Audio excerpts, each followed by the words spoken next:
Let's talk about personnel. 19 letter winners returning, 7 active starters. We'll go by position. Let's start up front with the forwards. Obviously, top scorer Tiana Fujimoto's out. Who do you expect to step up in the forward position? I really like the way that Crystal Pasqua has been training. I think she's very, very mature. She's kind of taken the last 3 years to really develop a style that has become, you know, her own, and she can shoot from outside, she can shoot from inside. Her shot selection's gotten a lot better. So while we will miss Tiana, the young players have also stepped it up as well. TJ Reno has been looking good. She's been out with a head injury this week, so she's coming back. Today she could do a little running. Tomorrow she'll be back at training. So, you know, TJ was able to score a goal last year, assist on a couple. So she's got a very offensive mind. She's a very prolific goal scorer in high school.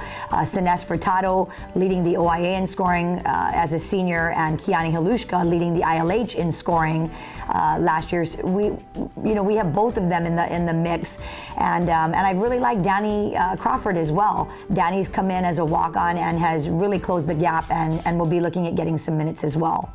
Where do you see Kama Pasqua? I saved Kama Pasqua for last because she's kind of in a class by herself. Kama, we will miss her in the first game against Arizona State due to the red card from last year, but Kama is she's got one of the highest work rates on the team. She complements Crystal really well. They read each other. They have that sister connection. And coming back as our second leading goal scorer, she's really begun to pick and choose her opportunities and has become a lot more efficient.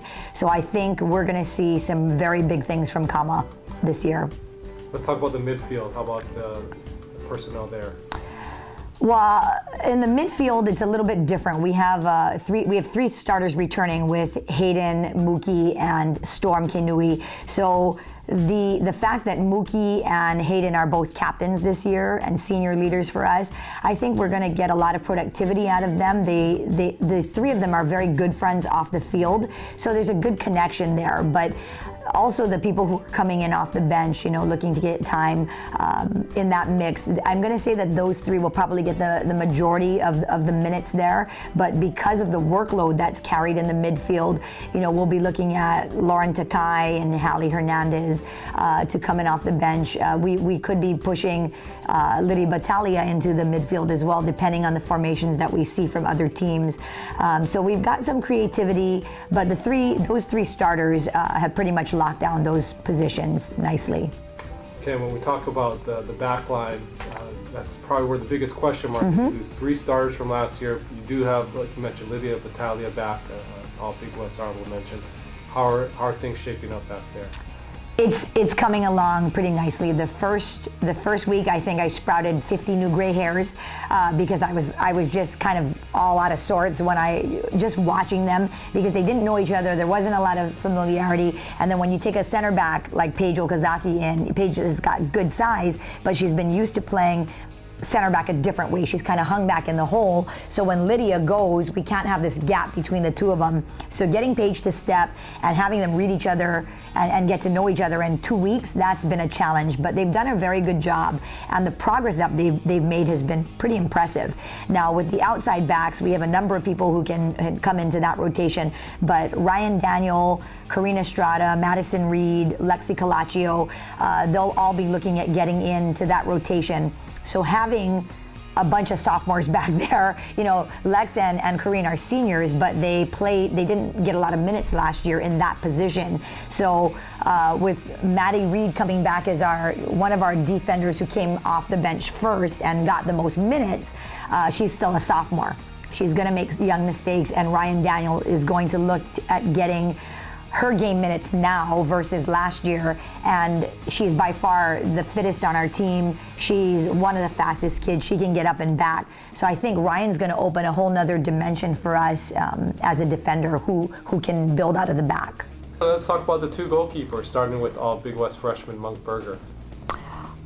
I adore our goalkeepers. They work so hard every single day, and they're very competitive, yet very supportive of each other. And that's really hard to find. Both of them want to play, both of them want to do a good job, and they do.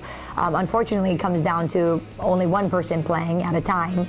And, you know, Monk is our starter. She is coming back as a conference player. Erica has done a very good job of addressing some of the things that Marc Fournier, our keeper coach, has been pointing out with her.